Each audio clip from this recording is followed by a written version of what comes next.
obviously we do turn our attention to Scotland on Friday. I know we've kind of spoke about it a little bit here and there, but Rose, I come to you. It's kind of an open-end question. What do you think the result will be? I mean, we've spoken a little bit, but do you think we're going to go there and beat them off the park? Or do you think it's going to be a bit closer than that? I think a bit closer. I think if we're talking about score, it purely depends on who Southgate puts out, because I think we've spoken about the players that we think did well.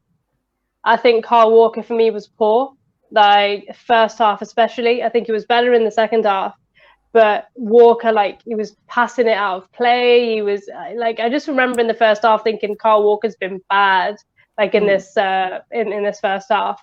And they've got Robertson, who plays in quite like an advanced position on that left-hand side. And I think for me, I would go with Reece James. I think he's just quicker, more physical, has had a better season. For me, see, Walker plays for Man City, so he's won a lot. But I think just talking about ability and the season that they've had, I'd go with Reece James, because even when they have Robertson, if they don't have Robertson, they've got Fraser. If they, so they have players with pace. And I don't really want to see Southgate go with the Trippier-Walker combination again. I think personally, I'd go with Chilwell, maybe Chilwell and Reece James as fullbacks, because they'll test us on the wing, I think. I know they've had a poor performance today, but that will just only make them want to raise their game against England, because if we beat them again, then they're out. So, yeah, I think England will have enough, but I just am a bit wary of who Southgate's going to pick. So I'm going to go with a 2-1 win to England for this one. I like it. And like you said, I think the rivalry as well with the nations, I know we talk about club football, but this is like another level of tense, I think. So I think they're going to be all guns blazing. Like you said, the fact that obviously they've lost again today, they're not going to want to lose against England. Let's put it that way. So that being said, is there anything else you kind of want to add? What do you think is going to happen in terms of the lineup? I mean, it's quite hard to predict. It's Southgate. But that being said, what's your lineup sort of thing and your score predictions? It's tournament football. So for me, a lot, and I think Gareth Southgate showed this in the World Cup, that a lot of it is to do with consistency. So, he talked about potentially giving Kane a rest and getting Calvert-Lewin in, or, taking Rice out, putting Henderson in. I think Southgate will stick with the exact same starting 11. I think he will want to keep that as consistent as he can throughout the tournament. I think the question mark around Trippier and Chilwell will definitely remain. Will Trippier still stay in that left-back position?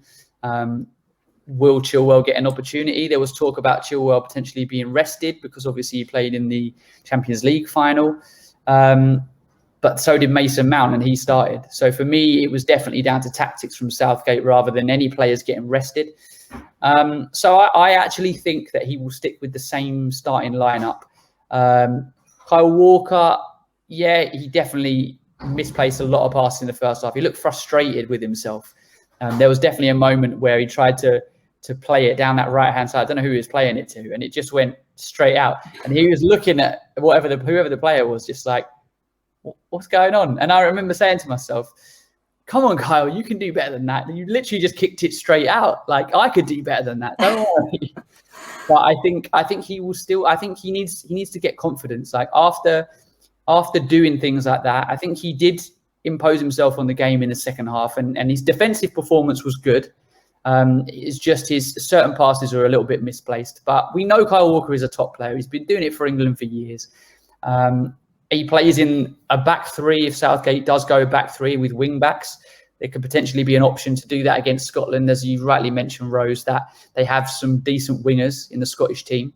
But I think, yeah, like you said, Hollie, England should have enough to beat Scotland. Scotland they're not going to be a pushover. I know they've lost today, but they're not a pushover. We can't, take them lightly. But I honestly believe we should be strong enough to beat Scotland. Even if we play the exact same starting 11 that we played the other day, I think we'll have too much firepower and the team will come together and do it. And I hope that we do see Grealish at some point. I would love to see Grealish play against Scotland. I think he could be a player that would definitely unlock Harry Kane as well. Like we talked a little bit about Kane's subdued performance. I think he needs a player like Grealish who can create that space, drop in between the lines, a bit like Dele's done for him in the past, or we talked about Christian Eriksen at the top of the show. You know, Eriksen did that a lot for Spurs, like setting up Sonny and Kane. And I think Jack Grealish can definitely offer that for England. Whether or not he'll get the opportunity, I don't know. Like you said, Rose, who drops out? Do you drop Mason Mount? Do you drop Phil Foden? Does Sterling come out when he's just won you the game? It's a really tricky decision. I don't think I want to be in Gareth Southgate's shoes come the Scotland game. That's for sure. No, 100%. You don't want to kind of rock the boat when it's going so well at the moment. But again, you want to give the likes of Grealish a go, because I think a lot of us England fans want to see Grealish. I mean, I call him little shin pad man. The man is literally like a little greyhound. Like, he beats on players. You want to see that more often in games like that. So hopefully against Scotland we do, because I think he'll have a field day against them.